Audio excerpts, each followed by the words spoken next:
더불어민주당 이재명 대표를 습격한 60대 김모 씨가 살인 미수 혐의로 구속된 가운데 경찰이 김 씨의 신상 공개를 검토하고 있습니다. 원도심 중구에 자리 잡고 있는 옛 한국은행 부산본부가 박물관으로 재단장하고 시민들에게 전면 개방됐습니다.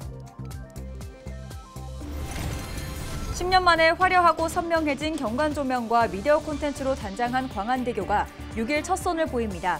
부산시는 국제관광도시 사업인 세븐브릿지 프로젝트의 일환으로 광안대교 개선 사업을 추진해왔습니다. 정부가 인구 감소 지역 이외 지역에 사는 1주택자가 인구 감소 지역 내 주택 한 채를 취득할 경우 1주택자로 간주하는 인구 감소 지역 활성화 대책을 발표했습니다. 부산은 동구와 서구, 영도구 지역이 해당됩니다.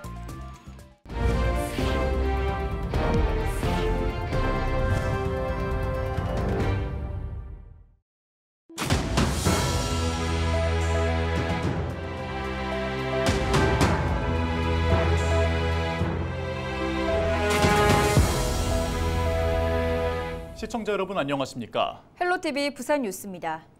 더불어민주당 이재명 대표를 습격한 60대 김모 씨가 살인 미수 혐의로 구속됐는데요. 김 씨는 범행 전 이 대표의 동선을 따라 사전 답사한 정황이 밝혀졌습니다. 김 씨의 신상 공개 여부는 다음 주 중 결정될 것으로 보입니다. 보도에 김한식 기자입니다. 지난 2일 더불어민주당 이재명 대표를 습격한 혐의로 체포된 60대 김모 씨. 범행 동기에 대해 입을 굳게 닫았던 김 씨가 지난 4일 영장 실질 심사를 받기 직전 취재진에게 입을 열었습니다. 이재명 대표 왜 공격하셨습니까? 정당이나 외곽권을 경찰에다가 내 변명문을 8쪽짜리 제출을 했어요. 그걸 참고해 주시면 되겠습니다. 김 씨가 말한 변명문은 남기는 말이라는 제목의 글로 확인됐습니다. 김 씨는 지난 2일 이 대표를 습격할 당시 입고 있던 외투 주머니에 이 글이 적힌 종이를 소지하고 있다 경찰에 압수된 것으로 전해졌습니다. 김 씨가 적은 글에는 총선에 누가 이기더라도 나라 경제는 파탄난다는 취지의 내용이 담긴 것으로 알려졌습니다. 경찰은 김 씨가 쓴 글의 내용과 진술 대부분이 일치한다고 밝혔습니다. 범행 전 김 씨의 행적도 일부 파악되고 있습니다. 김 씨는 범행 전날인 1일 오전 주거지인 충남 아산시에서 KTX를 타고 부산역에 도착했습니다. 이후 김 씨는 이 대표가 방문했던 경남 김해 봉화마을과 문재인 전 대통령이 있는 양산 평산마을까지 간 것으로 확인됐습니다. 이어 울산역을 통해 다시 부산으로 이동해 가덕도의 한 모텔에서 하룻밤을 묵은 것으로 드러났습니다.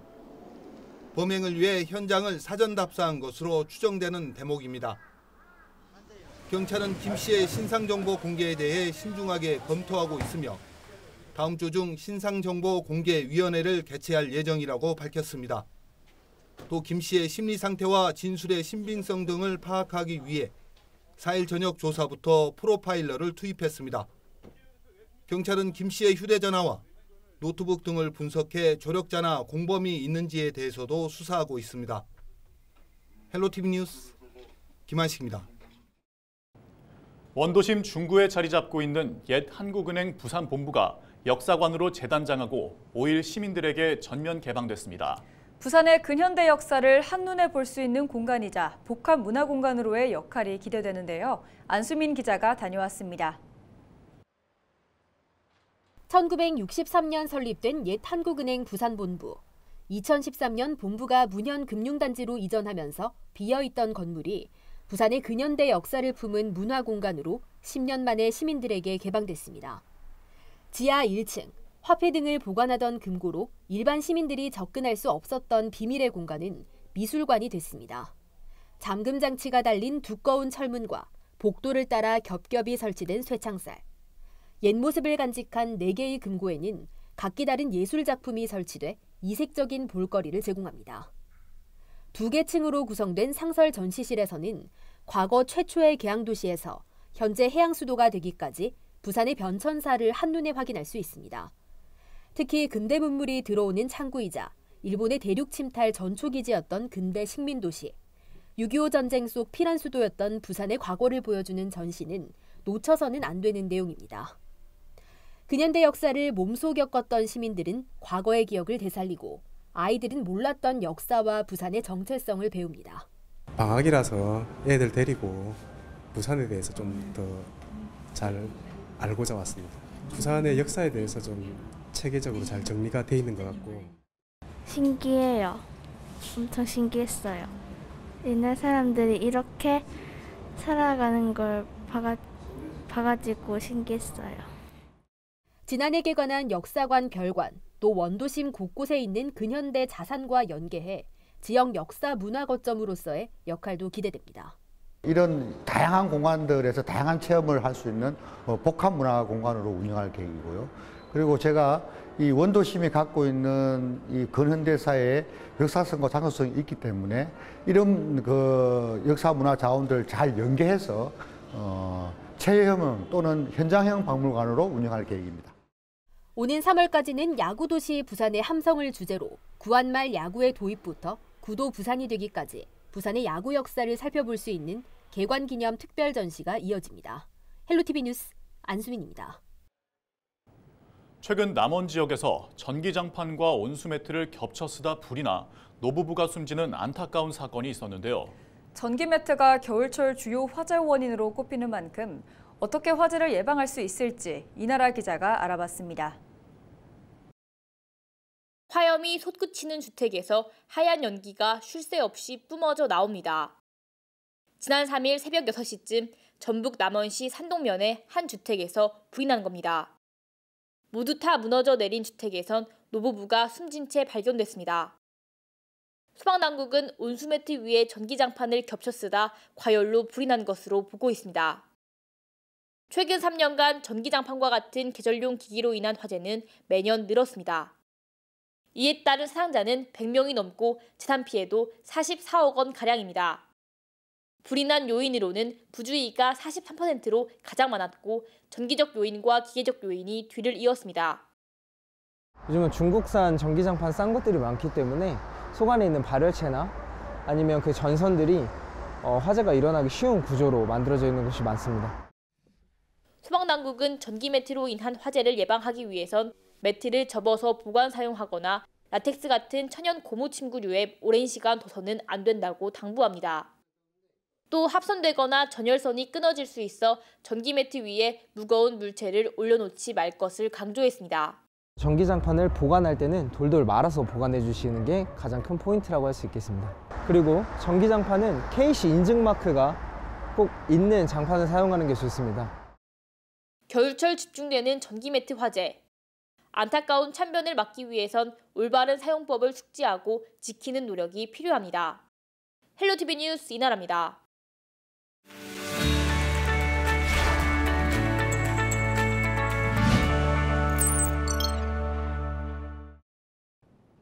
우리 지역 국회의원들의 활동 소식을 전해드리는 국회는 지금입니다.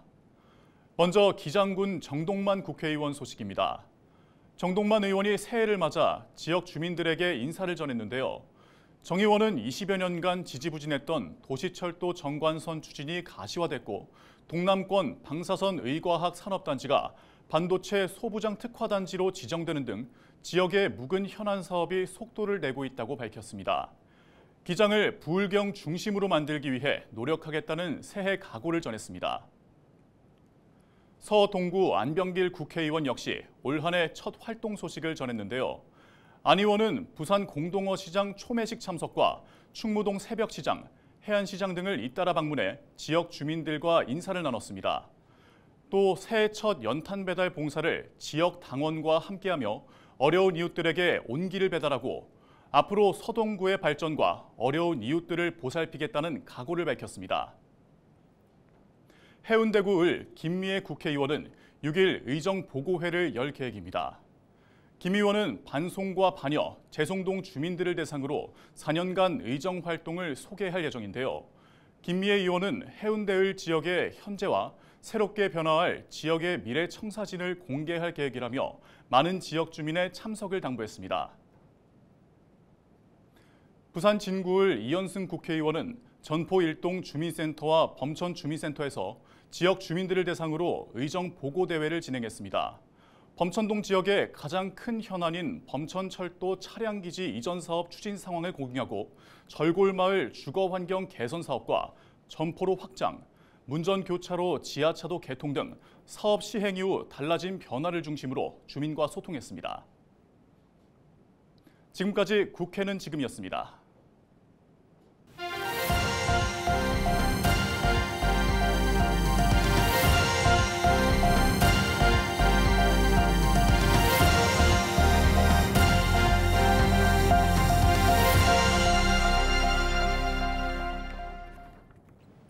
(10년) 만에 화려하고 선명해진 경관 조명과 미디어 콘텐츠로 단장한 광안대교가 6일 첫 선을 보입니다.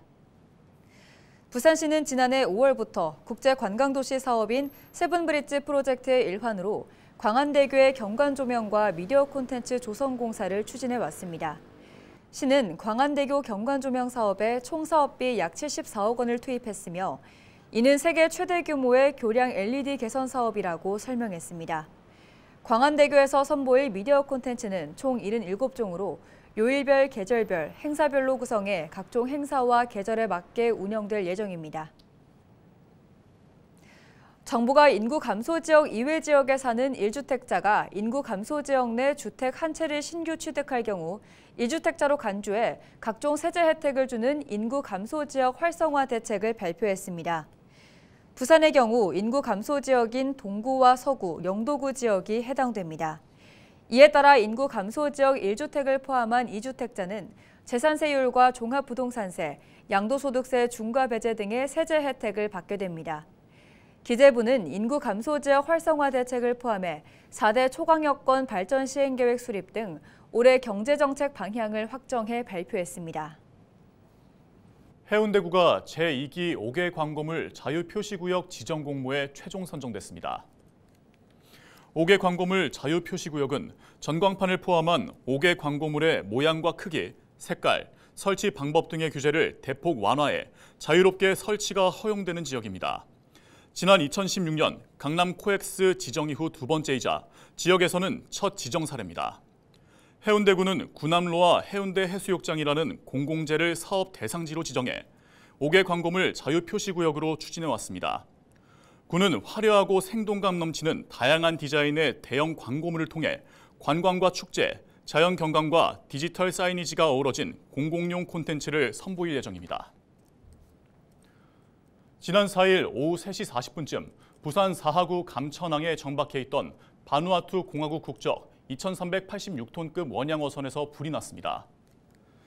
불은 선박 일부와 인공 어초 등을 태워 소방서 추산 500만 원의 재산 피해를 낸 뒤 3시간 만에 진화됐습니다. 불이 나자 선원들이 긴급 탈출해 다행히 인명피해는 발생하지 않았습니다.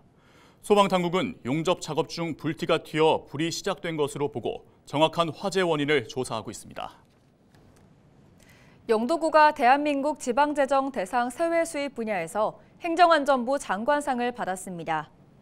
구는 무질서에서 가치를 창출하다를 주제로 무질서하게 방치된 부산항대교 하부 공간을 캠핑장으로 조성해 신규 세입 효과를 거둔 사례를 제출해 우수한 평가를 받았다고 밝혔습니다. 이번 장관상 수상으로 구는 지방교부세 1억 원을 확보했습니다. 국립부산과학관이 특별기획전 미래모빌리티와 연계한 체험 프로그램을 6일부터 김진재홀에서 개최합니다. 과학관은 레고블록 키트로 나만의 모빌리티를 만들어보는 체험을 오는 6일부터 2월 25일까지 매주 주말 운영하고 블록체인 기술 기반의 NFT를 발급받는 이벤트도 마련합니다. NFT는 대체 불가능한 토큰으로 디지털 자산의 고유한 인식값을 부여해 자산의 소유권을 증명하는 가상의 토큰입니다. 특별기획전 미래모빌리티를 관람하고 1월 9일부터 3월 3일까지 NFT 플랫폼 코튼시드에서 관람 인증 NFT를 발급하면 됩니다. 부산시 교육청과 한국관광공사가 한류문화 관광 활성화를 위한 업무 협약을 체결합니다. 이번 협약은 K-팝 중심의 한류문화, 관광산업 활성화를 위한 협력 체계를 구축하기 위한 겁니다. 이상으로 뉴스를 마칩니다. 저희는 언제나 지역민 여러분과 함께하겠습니다. 시청해주신 여러분 고맙습니다.